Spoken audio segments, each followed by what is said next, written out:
हक पर खड़ा होने के लिए तो कलेजा चाहिए साहब। हक पर खड़ा होने के लिए कलेजा चाहिए साहब।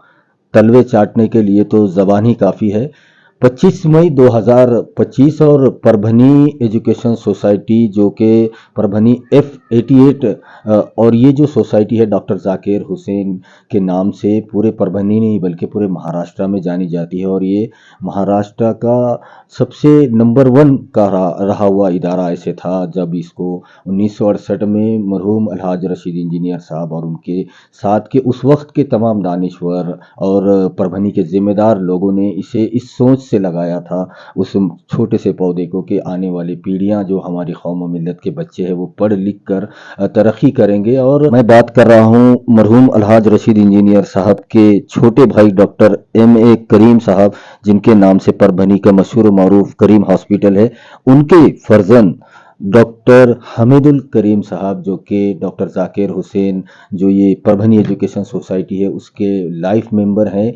और उनको मरहूम अलहाज रशीद इंजीनियर साहब ने अपनी हयात में उनको उनकी काबिलियत के बुनियाद पर उनके एजुकेशन की बुनियाद पर उनकी दूरअंदेशी को देखते हुए उन्हें ये मेंबर चुना था। तो फिर ऐसे में आपके जहन में भी ये सवाल आ रहा होगा कि फिर अभी तक डॉक्टर हमीदुल करीम ने इस पूरी कंट्रोवर्सी में एंट्री क्यों नहीं की। डॉक्टर हमीदुल करीम साहब पहले तो आपको बहुत बहुत मुबारक। और आपका मैं एज ए परभनीकर और डॉक्टर जाकिर हुसैन का मैं एक स्टूडेंट रह चुका हूँ 11th-12th का, उस नाते से मैं आपका शुक्रिया अदा करता हूँ सर कि आपने इस पूरा जो डॉक्टर जाकिर हुसैन और परभनी एजुकेशन सोसाइटी को बचाने की जो मुहिम आपने अपने हाथों में ली है उसके लिए मैं आपको ख़ास तौर पर मुबारकबाद देता हूँ। और सर पहले आपसे जानना चाहूँगा कि जो सोसाइटी होती है जो जो ये संस्थाएं होती है सोसाइटी होती है वो क्या होती है और ये पूरा जो मसला चल रहा है उस पर आप कैसे रोशनी डालेंगे और इसमें आगे क्या रहेगा, क्या कहना। अस्सलाम वालेकुम। मैं डॉक्टर हामिदुल करीम। मैं सर्जन बोल के परभनी डिस्ट्रिक्ट के अंदर पिछले 25 साल से यहाँ प्रैक्टिस कर रहा हूँ। आज से 1989 में मैं डॉक्टर जाकिर हुसैन स्कूल और कॉलेज में 11th और 12th स्टैंडर्ड से यहाँ से 12th पास करके MBBS के लिए गया था। अब ये बात सोसाइटी की जो आई है 25 साल के बाद, सोसाइटी क्या होती है महाराष्ट्र के अंदर सोसाइटी एक्ट के अंतर्गत जो बोलते हैं under this act 1860 societies act, इसके अंदर रजिस्ट्रेशन होता है। और महाराष्ट्र पब्लिक ट्रस्ट एक्ट 1950, ये दो एक्ट के अंदर कोई भी सोसाइटी या संस्था एक रन करती है। अब ये बेसिक चीज़ है, कोई भी सोसाइटी को चलाना है तो इस दो एक्ट के तहत इसके रूल्स रेगुलेशन होते हैं। आप सबको परभनी डिस्ट्रिक्ट में जितने लोग हैं जो संस्था चलाते हैं उनको आइडिया होता है, लेकिन जनरल पब्लिक को ये समझ में नहीं आता है कि सोसाइटी का फंक्शनिंग वर्किंग कैसा होता है। तो इस एक्ट के तहत हर सोसाइटी का खुद का एक कॉन्स्टिट्यूशन होता है। जिस तरह से इस देश का एक संविधान है, कॉन्स्टिट्यूशन है, अंडर दिस कॉन्स्टिट्यूशन पूरा पार्लियामेंट, पूरे सारे फंक्शनिंग वर्किंग हर स्टेट का चलता है। उसी तरह से एक संस्था एक इंडिपेंडेंट इंस्टीट्यूट बन जाता है जिसका एक कॉन्स्टिट्यूशन होता है जिसको बायलॉज कहते हैं। परभनी एजुकेशन सोसाइटी का फॉर्मेशन यानी इसकी बर्थ, पैदाइश कब हुई, इसकी एक बहुत इंटरेस्टिंग हिस्ट्री है। अगर आप ज़रा नज़र डालेंगे तो सोसाइटी का फॉर्मेशन हुआ था 1968, तकरीबन आज से 55 साल पहले। इस कंप्यूटर पे आप मैंने ये पूरा रिकॉर्ड, परभनी धर्मदा आयुक्त का रिकॉर्ड और बहुत सारे सोशल मीडिया पे फेसबुक पे लोगों के पास पुराने लोग जो सोसाइटी में काम करते थे इनके तरफ से जमा करके जब 2 महीने कम से कम स्टडी करके रिकॉर्ड जमा किया तब पता चला कि सोसाइटी का पहला रजिस्ट्रेशन जो हुआ था 1968 में 1860 एक्ट के अंतर्गत 968 नंबर से मिला फर्स्ट। उसके बाद रजिस्ट्रेशन 26 मई 1970, तकरीबन आज है 25 में, कल होने वाला है 26 में। आज सोसाइटी की 55th बर्थडे बोले तो चलेगा। आज 55 साल हो गए सोसाइटी को बर्थ होके, यानी ये रजिस्ट्रेशन हुआ। इसके रजिस्ट्रेशन के वक्त अगर देखेंगे मार्च 1970 में, अगर आप लोगों को नाम अगर समझ में आएंगे तो ये नामचीन लोग उस वक्त के उस पीरियड के आज से 55 साल पहले ये लोग अपनी अपनी पोस्ट पे बहुत मजबूत स्ट्रांग पोस्ट पे थे। कोई गवर्नमेंट सर्वेंट्स पे थे, कोई क्लास 1 ऑफिसर था, इंजीनियर्स थे, एडवोकेट्स थे, टीचर्स थे, बिजनेसमैन थे। ये सब लोगों को आज से 55 साल पहले जब समझ में आ गया कि हम लोग एजुकेशन लेके एक पोजीशन पे पहुंच गए, लेकिन हमारे पीछे जो कम्युनिटी है, मुस्लिम माइनॉरिटी कम्युनिटी, इसका सबसे बड़ी कमी और डिफिशियंसी जो बोलते हैं कि मुस्लिम्स में, कम्युनिटी में एक सोच ऐसी रहती है कि पढ़ के फायदा क्या, डिग्री लेके फायदा क्या, नौकरी किसको मिलेगी। बच्चों का आमतौर पे सोचना ऐसा होता है कि लड़का हो गया 12-13 साल का होगा, इसको 11th-12th एजुकेशन, ग्रेजुएशन लेके क्या कहाँ मिलने वाली नौकरी, किधर जाने वाला, उसके बजाय काम को लगा दो, 1,500 रुपये रोज के कमाई को लाएगा। ये सोच आज भी मौजूद है। 2005 में सच्चर कमेटी ने एक रिपोर्ट वो किया था, सबमिट किया था, पूरे इंडिया के अंदर मुस्लिम माइनॉरिटीज का सबसे ज्यादा बैकवर्डनेस जो बोलते हैं, पिछड़ापन, education, socio economic and educational backwardness, ये समझ में आया कि एजुकेशन में सबसे ज्यादा बैकवर्डनेस का वजह यही है कि मेंटल साइकोलॉजी ऐसी है कि पढ़ के फायदा क्या है, काम पे लगाओ, कमा के बच्चा घर को लाता, कुछ पैसे लाता, घर चलता। तो उस वक्त में 55 साल पहले जब लोगों ने सोचा कि हम सबको एक जगह बैठ के एक सोसाइटी, संस्था फॉर्म करनी पड़ेगी। संस्था के लिए लगता है 10 से 12 लोग एक जगह पे जमा होते, रजिस्ट्रेशन करते, रजिस्ट्रेशन करके एम क्या था, इस सोसाइटी के लोगों ने एक मेमोरेंडम ऑफ एसोसिएशन बनाया। ये 55 साल पहले इन्होंने एक एसोसिएशन बनाया, मेमोरेंडम। इसमें क्या रहता है, एम्स क्या किया इन्होंने, aim to enlighten the student particularly of Muslim community for imparting education. मकसद क्या था, बच्चों में जोश पैदा करना एजुकेशन लेने के लिए। मुस्लिम माइनॉरिटी कम्युनिटी, माइनॉरिटी में बहुत सारे आते हैं, मुस्लिम, बुद्ध, सिख, पारसी, लेकिन मुस्लिम माइनॉरिटीज में स्पेसिफिकली, माइनॉरिटीज के अंदर जो मुस्लिम पॉपुलेशन होती है वो एजुकेशन में बहुत पिछड़े है। इनको एजुकेशन के लिए सपोर्ट देना, कैसे देना है, स्कूल चालू करना है, इनके लिए स्कॉलरशिप्स देना है, इनको रहने की फैसिलिटीज देना है, फाइनेंशियल सपोर्ट देना है, ये इसका एम था। इसके साथ इन्होंने एक सोसाइटी जब बनती है उसके एक रूल्स और रेगुलेशन बनते हैं, ये इसको बोलते हैं बायलॉज। अब रूल्स रेगुलेशन में सबसे पहली चीज क्या होती है कि समझो ये 18 मेंबर बन गए, तो ये 18 लोगों की मेंबरशिप रजिस्टर होती है, एक मेंबरशिप रजिस्टर। रशीद इंजीनियर जो इस सोसाइटी के फाउंडर थे, उन्होंने अपने खुद के हैंडराइटिंग से 1968 में ये रजिस्टर बनाया था। ये आज से 55 साल पुराना रजिस्टर है, जिसके अंदर उनकी खुद की हैंडराइटिंग से एक एक नाम लिखे हैं उन्होंने। ये जो मेंबर्स आज जो कंप्यूटराइज दिखा रहा हूं मैं, तो ये रशीद साहब की हैंडराइटिंग में इसी को कंप्यूटराइज किया, जो नाम दिख रहे। तो अब इसकी हिस्ट्री में ये ऐसा देखने में आया कि शुरुआत में इस तरह से 18 लोग ज्वाइन किए 1970 में, फिर 71-72 में 4 लोग ऐड हुए, फिर 72-73 में 2 लोग, 75 से 76 तक और 9 लोग, इस तरह से 33 लोग, 33 मेंबर्स इस सोसाइटी में ज्वाइन किए टिल द ईयर 1976, 76 तक। फिर कुछ वजह हुई होगी, कुछ लोगों ने विलिंगली इसमें से डिसकंटिन्यू किए, किसी का इंतकाल होगा, तो इस तरह से 14 लोग जब कम हो गए, 76 के वक्त में जब इसका इलेक्शन होके चेंज रिपोर्ट दाखिल करते, सोसाइटी जब बनती है, इसमें 3 चीजें अहम होते हैं, जनरल पब्लिक को ये मालूम होना जरूरी है। हमने 4 लोग बैठ के अगर सोसाइटी बना लिए, तो ये सोसाइटी का रजिस्ट्रेशन होता है धर्मदाय आयुक्त। हर डिस्ट्रिक्ट पे एक धर्मदाय आयुक्त ऑफिस होता है, जिसको चैरिटी कमिश्नर ऑफिस कहते हैं। स्टेट लेवल पे चैरिटी कमिश्नर है, डिवीजन लेवल पे असिस्टेंट चैरिटी कमिश्नर है, और जॉइंट चैरिटी कमिश्नर है, और डिस्ट्रिक्ट लेवल पे assistant charity commissioner. Assistant charity commissioner ACC Parbhani जो होता है, उसको कहते हैं कस्टोडियन ऑफ द सोसाइटी, यानी उसका कस्टोडियन है।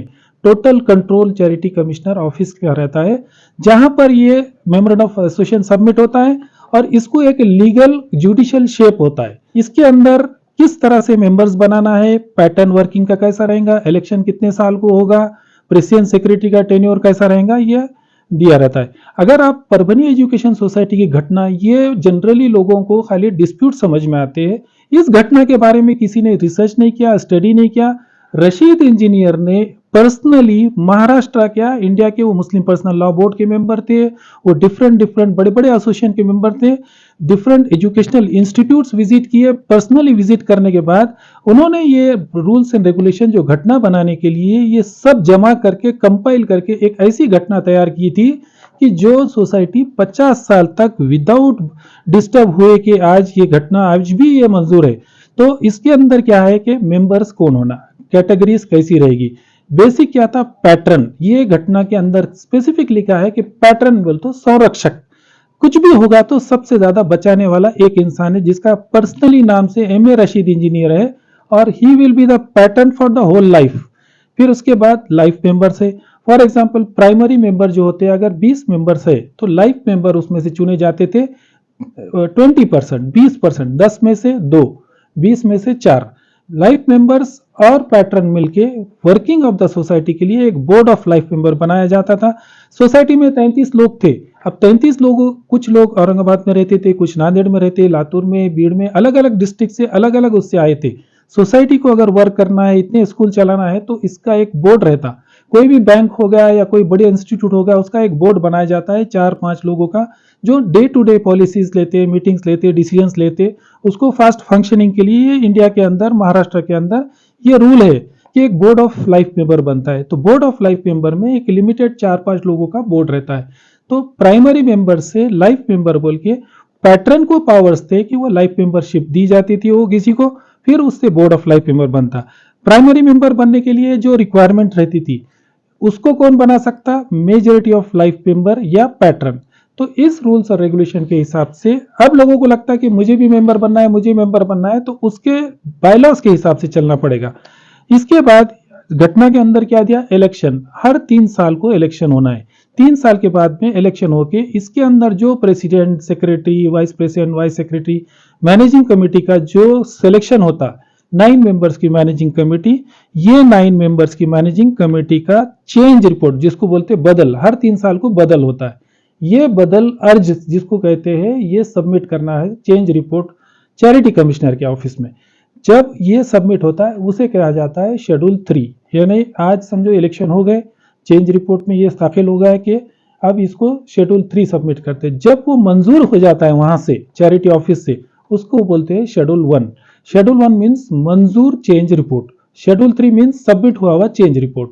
अब ये हिस्ट्री अगर देखेंगे तो मेंबर्स 33 मेंबर थे या 14 इसमें से कम हो गए। इन्होंने फर्स्ट चेंज रिपोर्ट दाखिल किया था 235/75, यानी 75 में पहला चेंज रिपोर्ट। ये सैयद यासीन गुलशनाबाग में, ये इत्तेफाक से मैंने जब पूरा रिसर्च किया, ये मेरे हकीकी नाना थे जो डिप्टी कलेक्टर देगलूर पे थे जब उन्होंने फर्स्ट इसमें प्रेसिडेंट थे। और रशीद साहब इत्तेफाक से मेरे ताया है, मेरे वालिद के बड़े भाई रशीद इंजीनियर, जब इसके सेक्रेटरी थे। ये पहले ये चेंज रिपोर्ट्स में 7 मेंबर्स की मैनेजिंग कमेटी होती थी। इस तरह से इन्होंने हर 3 साल को एक चेंज रिपोर्ट दाखिल करते आए।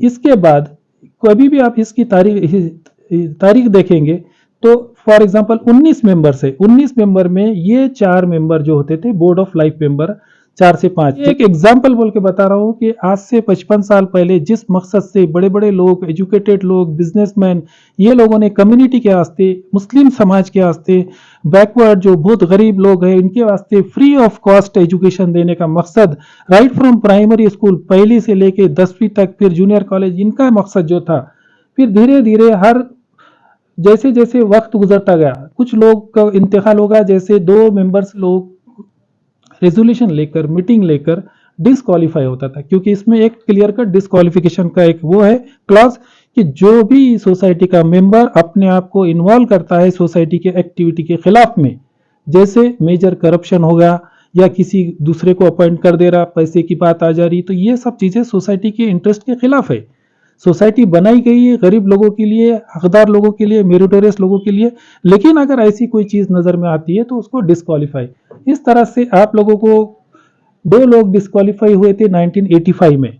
फिर उस वक्त में बच गए थे सिर्फ 19 मेंबर। 2 डिस्क्वालीफाई होने के बाद जब 17 मेंबर हो गए तो रशीद साहब को, जो पैटर्न थे, जिनको आइडिया था कि इस सोसाइटी को चलाने के लिए कम से कम 15 से 30 लोग मेंबर चाहिए, तो 10 मेंबर 1985 में, यानी 79 के बाद 5 साल के अंदर रशीद साहब ने 10 मेंबर्स और उनके खुद के रिकमेंडेशन से 85 में ऐड करे थे, जिसमें ये 10 ऐड करने के बाद फिर 27 मेंबर्स हो गए। 27 मेंबर्स में से 20% उन्होंने बोर्ड ऑफ लाइफ मेंबर बनाए। जैसे ही एक आधा board of life member age की वजह से, बीमारी की वजह से, किसी वजह से इंतकाल होगा या कम होगा, तो उसकी वैकेंसी फिलअप करते थे रशीद साहब खुद के हैंड राइटिंग से लाइफ मेंबरशिप देकर। उन्होंने आज तक ये चीज़ों को इतना ट्रांसपेरेंट रखा और क्लियर रखा कि पिछले 50 साल में इस सोसाइटी के खिलाफ में मेजर कोई ऑब्जेक्शन ना कोई गवर्नमेंट की तरफ से आया। लोगों ने इंडिविजुअली बड़े बड़े केसेस करे, लेकिन कोई आज तक टिका नहीं, क्योंकि सोसाइटी के बायलॉज, रूल्स, रेगुलेशन परफेक्ट थे। ये आज बात ऐसी हो गई कि ये हो गई सोसाइटी की हिस्ट्री। डॉक्टर साहब, जैसे कि परभनी एजुकेशन सोसाइटी के ग्रोथ के लिए जो कदम उठाने चाहिए थे वो मरहूम अलहाज रशीद इंजीनियर साहब ने उठाए थे, और जिस तरह से 33 लोगों की एक पूरी सोसाइटी को ज़रूरत होती है मेंबर की, उसमें जो 10 लोग कम हो गए थे, उसमें इजाफा, मजीद इजाफा 1985 में रशीद इंजीनियर साहब ने टेम्पररी मेंबर के तौर पर परभनी शहर और पूरे परभनी जिले के लोगों में से 10 लोगों को चुना, फिर चाहे उसमें बिजनेसमैन है, कारोबारी है, कॉन्ट्रैक्टर है, गरीब से लेकर एक अच्छे मजबूत और वेल सेटल लोगों तक को लेने की कोशिश की गई, लेकिन सिर्फ एज ए मेंबर। तो अब इसके लिए आप क्या कदम उठाएंगे और आने वाले दिनों में और क्या हो सकता है क्या? इस बात पे आपको एक चीज़ बताना चाहूँगा कि जिस मकसद से 68 से 85 तक जो वक्त गुजरा है, तो रशीद इंजीनियर और उनके साथ के जितने साथी थे, तो वो लोगों ने एक प्राइमरी स्कूल से बढ़ाते बढ़ाते हर तालुके में प्राइमरी स्कूल्स कायम करे, डीएड कॉलेज करे, सीनियर कॉलेज करे।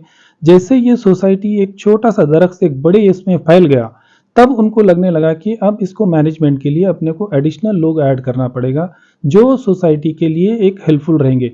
फॉर एग्जाम्पल, उनको लगता था कि अब ये कॉलेज की बिल्डिंग्स अपने को बनाना पड़ेगा, बिल्डिंग कंस्ट्रक्शंस लगेगा। तो उस वक्त में लगा कि जो कॉन्ट्रैक्टर है या कंस्ट्रक्शन के लाइन का लोग है, वो इसके लिए अपने को हेल्प करेंगे। उस हिसाब से उन्होंने 10 मेंबर जब चुनने की कोशिश करे, तो उनको लगा कि डिफरेंट डिफरेंट उसमें फील्ड्स में काम करने वाले, जैसे कुछ लोग गरीब के महलों से बच्चों को वगैरह जमा करेंगे। ये मकसद से ये सोसाइटी के अंदर डिफरेंट स्ट्रेटा जो बोलते हैं कि खाली क्वालिफाइड लोग ही नहीं, हर तरीके से लोगों को लिए सपोर्ट के लिए कि सोसाइटी अपने को गरीबों की मेंबर बोल के प्राइमरी मेंबर।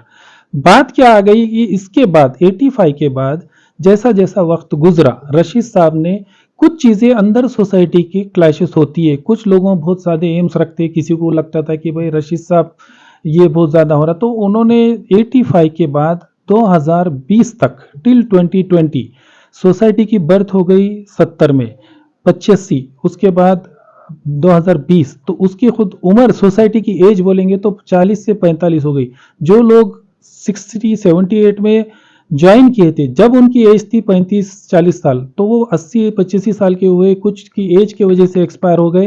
धीरे धीरे धीरे धीरे लोग एक्सपायर हो गए सोसाइटी के अंदर। उनको जैसे लगा उसको बोर्ड ऑफ लाइफ मेंबर एक आधा एक्सपायर होगा, उन्होंने दूसरे को लाइफ मेंबर बनाए। तो रशीद साहब ने डिसाइड करके कि कैपेसिटी किसकी कितनी है, उसको वो पोजीशन देके उससे सोसाइटी का काम करवा के लिया। काम कराना क्या था मकसद उनका कि बेस्ट एजुकेशन दो, मेरिट पे दो, 1 रुपये का करप्शन नहीं, एक धब्बा कभी तक रशीद साहब के हयात में इस सोसाइटी पे किसी के अपॉइंटमेंट में रुपया लिए होंगे ये कोई प्रूव करके दिखाना, आज तक ऐसा कभी नहीं हुआ। तो उनके मर्जी से उन्होंने time to time primary member, life member, board of life member, meetings, और हर तरीके से उन्होंने पॉलिटिकल लोग फेस किए, कोर्ट के एक्टिविटी फेस किए। उस वक्त भी लोगों की एक आपस में दुश्मनी रहती थी, पॉलिटिकल लोगों को लगता था रशीद साहब का नाम बहुत ज्यादा हो रहा, तो उस वक्त हुआ होगा कुछ लोगों ने अपोज किया, लेकिन बराबर से उन्होंने सोसाइटी के फेवर में सपोर्ट के लिए उन्होंने सब चीजें सेक्रीफाइस किए। अब बात ऐसी हो गई कि वो झगड़ा बढ़ते बढ़ते जब लोग कम हो गए, एक के बाद एक के बाद एक की डेथ, आप अगर देखेंगे इसके अंदर जैसे लोग जैसे इंतकाल होके कम होने लगे, फिर इसके बाद जब एक के बाद बहुत सारे लोग एक्सपायर हो गए। अब ना 19 में से फिर 6 मेंबर एक्सपायर हो गए 2020 तक उसे। तो 2020 तक तकरीबन 12 से ज्यादा लोग मतलब बच गए थे सिर्फ। उस वक्त में 2020 की शुरुआत में जब पीरियड था कोविड का, पूरे महाराष्ट्र में, इंडिया में हर जगह मार्च अप्रैल 2020 में कोरोना शुरू हो गया।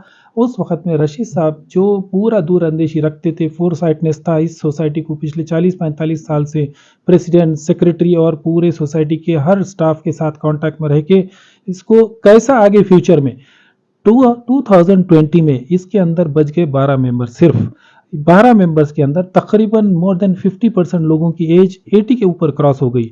कुछ लोग औरंगाबाद में रहते थे। जब उनको अंदाजा आ गया कि कोरोना के बाद ये सोसाइटी के अंदर नया ग्रुप, नया जनरेशन के कुछ लोग ऐड करना जरूरी है, वक्त जैसे जैसे लगा उन्होंने 10 मेंबर 12 मेंबर ऐड करके सोसाइटी को ताकत दिए। तब उन्होंने 2020 में 12 मेंबर्स को नए मेंबरशिप दिए अपने पावर्स में, बायलॉज के हिसाब से as a pattern 12 primary member जिसमें से 2 लाइफ मेंबर। मुझे एक हमारे एक भाई है, दोनों के क्वालिफिकेशन के बेसिस पे उन्होंने ये सोचे कि ये लोग फ्यूचर में चलाएंगे। अब बात ऐसी हो गई कि 2020 में जब उन्होंने मेंबरशिप मुझे बनाई और मेरे साथ में 12 लोगों को बनाए 2019 में। अब एक बात मैंने पहले बताया, सोसाइटी का वर्किंग पैटर्न कैसा होता है। इसकी मैनेजिंग कमेटी का हर 3 साल को इलेक्शन होता है। 2019 में रशीद साहब ने एक इलेक्शन लेके हम लोगों को मेंबर बनाने से पहले इलेक्शन लिए थे 2019 में।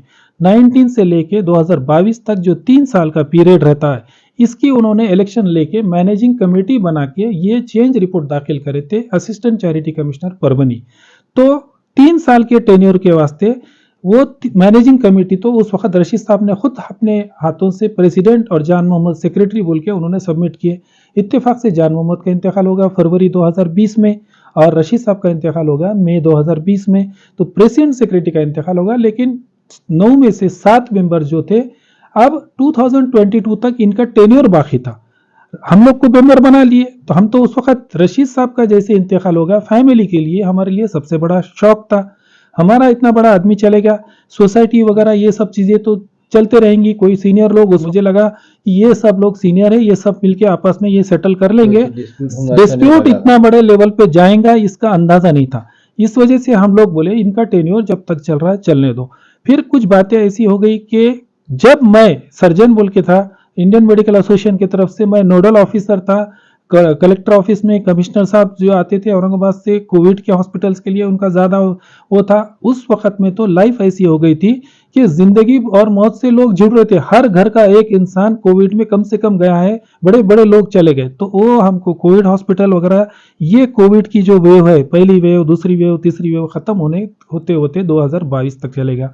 2022 के बाद जब मेन डिस्प्यूट इसके अंदर आया 2022 के बाद, एक दो पार्ट इसके अंदर, तो अभी मैं आज आपके इस चैनल के थ्रू पूरा मैसेज ये देना चाहता हूँ, चाहे एजुकेशन डिपार्टमेंट हो, चाहे संस्था चालक हो, चाहे डिप्टी डायरेक्टर ऑफिस हो, सबकी एक मिसअंडरस्टैंडिंग ये होती है कि 2009 का जो सैंक्शन शेड्यूल 1 है उसमें 7 लोग एक्सपायर हो गए, 2 लोग जिंदा है बोले तो अनवर अली शाह साहब और नाजिम अली। तो उसका मकसद ये नहीं है कि शेड्यूल 1 का 2010 का आदमी आज भी वैलिड है। इसको क्लियर कट एक लीगल लैंग्वेज में कहते हैं कि डी फैक्टो ट्रस्टी बोले तो उनके पावर्स रहते सिर्फ कागजी-वाहू, मराठी में वर्ड है कागजी-वाहू। कई कोर्टों के डिसीजन हुए, परभनी कोर्ट का डिसीजन हुआ कि कागजी-वाहू ट्रस्टी का काम क्या रहता, पावर्स क्या रहते, वो सिर्फ सोसाइटी के प्रॉपर्टीज को बचाने का काम है कि कोई कब्जा कर रहा होगा तो उसको बचाना। अंदर सोसाइटी के किसी का पॉलिसी डिसीजन, किसी का अपॉइंटमेंट, किसी का ट्रांसफर, प्रमोशन, ये लेना गैर कानूनी है। तो कागजी-वाहू ट्रस्टी को कोई पावर्स नहीं रहते हैं। जो कागजी-वाहू ट्रस्टी यानी डी फैक्टो ट्रस्टी है, लेटर भी इससे निकला है। रह गई बात बचे हुए प्राइमरी मेंबर्स की, जितने मेंबर्स थे बचे हुए, रशीद आज की तारीख में टोटल इस सोसाइटी के पुराने मेंबर्स जो 76 से 85 से बने थे, तो 5 लोग पुराने बचे थे। रशीद साहब ने 2020 में हमारे जैसे मेरे साथ के 12 लोगों को मेंबर बनाए थे, उसमें से हमारे एक असगर सर का भी इंतकाल होगा, अब बच गए ये 11 ये बनाए हुए मेंबर, पुराने 5 मेंबर, ये 15 लोग। डिस्प्यूट जब है तो मैंने ये दोनों पार्टियों को बताया कि लीगली आप लोगों को स्टेटस जब तक मिलता नहीं। एक गरीब बच्चे तलबा हर महल्ले के जो स्कूलों में डालते थे, first standard, second standard, primary school, वो अभी पेरेंट्स को लगने लगा कि ये स्कूल में पढ़ाई नहीं होती, बच्चों का कोई मुस्तकबिल नहीं है। तो धीरे धीरे जहाँ 1400-1500 स्टूडेंट्स की स्ट्रेंथ थी, पिछले 5 साल में स्ट्रेंथ आज 900-11,000 के करीब पहुंच गई। इससे नुकसान क्या होगा कि सोसाइटी की जान है ये स्टूडेंट्स। गरीब बच्चे अगर यहाँ आएंगे पढ़ने तो ये स्टूडेंट्स के ऊपर एम्प्लॉइज कितने हैं, गवर्नमेंट क्या डिसाइड करती, 30 बच्चे के ऊपर एक टीचर अपॉइंटमेंट। तो अल्टीमेटली जैसे ही 400 बच्चे कम होंगे, 300 बच्चे कम होंगे, 10 टीचर कम हो जाते। 10 टीचर का वहां से जो सैलरी, इसको ये सोसाइटी को माइनॉरिटी स्टेटस दिया है गवर्नमेंट ने, इसको कम से कम 20 से 25 करोड़ रुपए सैलरी बोल के इसको सैंक्शन करती है। जैसे ही गवर्नमेंट को नजर आने लगा कि यहाँ स्टूडेंट्स कम हो रहे, इतना स्टाफ की जरूरत नहीं है, सरप्लस बोल के स्टाफ कम कर रहे। अल्टीमेटली इससे नुकसान किसका हो रहा है, कम्युनिटी के बच्चों का। हमारे समाज के मुस्लिम के जो माइनॉरिटीज के जिस मकसद से एम से चालू करे थे वो बच्चे कम हो गए। उसका इफेक्ट क्या होगा कि इससे टीचर्स कम हो जा रहे, टीचर सरप्लस होकर उनके नौकरियों पर नुकसान आ रहा। मैं जिस हॉस्पिटल में इसमें काम करता हूँ, जब भी पेशेंट 2, 4, 5 एक पेशेंट एक आता है कि मेरा वहाँ से अभी पेंशन है, पेंशन नहीं मिल रहा, क्यों नहीं मिल रहा, एजुकेशन ऑफिस में डिफिकल्टी हो रही, डिस्प्यूट है। ये डिस्प्यूट का नुकसान सबसे ज़्यादा मुस्लिम कम्युनिटी को हुआ है, हो रहा अपने समाज के बच्चों का, स्टाफ का, टीचर का। फिर इसका ग्राफ अगर देखेंगे 2020 से लेके 2025 तक, तो स्टूडेंट्स का नंबर, टीचर्स का नंबर डाउनफॉल शुरू हो गया। और अगर इसमें आज मेडिकल लाइन में अगर बोलूँ मैं, तो ये सोसाइटी इस वक्त टोटल वेंटिलेटर पे है। वेंटिलेटर पे जब पेशेंट होता है तो उसको या तो एंड रिजल्ट उसकी डेथ होती है, या नहीं तो अल्लाह के फजल से अगर उसमें आ गया तो सही पूरा बोल रहे रिकवर हैं। होता। तो एक डॉक्टर उस वक्त आखिरी कोशिश बोल के उस पर ट्राई करते, उसमें अगर होगा तो। एक आखिरी कोशिश मेरी इसमें यही है, इस चैनल के थ्रू पूरे परभनी के अंदर जितने लोग इस चैनल को सुन रहे होंगे, आज सबकी इसमें मदद की ज़रूरत है। ये तो हम एक कानूनी लड़ाई लड़ रहे, इसके साथ हमको सपोर्ट क्या चाहिए, जो इसमें आना चाहता है, एक बार ये कोर्ट के थ्रू हमारा एक चेंज रिपोर्ट अगर एक्सेप्ट हो गया है, तो ये कोई 10 या 12 मेंबर्स का काम नहीं है, इसमें न्यू मेंबर्स ऐड करने ज़रूरी है। फुली डेडिकेटेड, ईमानदारी से, नेकी से, नेक नियति से काम करने वाले लोगों को वेलकम है, इसके दरवाजे हमेशा खुले हैं। चाहे वो पॉलिटिकल लोग हो, चाहे नगर सेवक हो, चाहे बिजनेसमैन हो, चाहे एडवोकेट्स हो, क्योंकि इसमें पूरे कौम के अंदर माइनॉरिटीज़ के लिए ये कम्युनिटी आज समाज 20%, परभनी जो डिस्ट्रिक्ट है, इस डिस्ट्रिक्ट के अंदर कम से कम 30 से 35% पॉपुलेशन माइनॉरिटी मुस्लिम्स रहती है। इनको अगर एक अच्छा प्लेटफॉर्म मिलता है एजुकेशन को, तो फ्यूचर में हो सकता है कि हमारे इस शहर के अंदर इस सोसाइटी का जो स्कूल्स है, कॉलेजेस है, आज डिग्री कॉलेज है, डीएड कॉलेज है, कल को इसको अपने को और टेक्निकल कॉलेजेस स्टार्ट करने हैं। लोग बड़ी बड़ी बातें करते, मेडिकल कॉलेज लाएंगे, इंजीनियरिंग कॉलेज लाएंगे, इसके लिए पूरे कम्युनिटी को वर्क करना पड़ेगा। एक अकेला इंसान इसको काम नहीं कर सकता है, इसको पॉलिटिकल लोगों को आगे आना होगा, बड़े बड़े मिनिस्टर्स को इसमें इन्वॉल्व होना पड़ेगा, तभी ये माइनॉरिटीज़ की कम्युनिटी के लिए, परभनी डिस्ट्रिक्ट के लिए इसको एक अच्छे लेवल तक हम पहुंचा सकते हैं।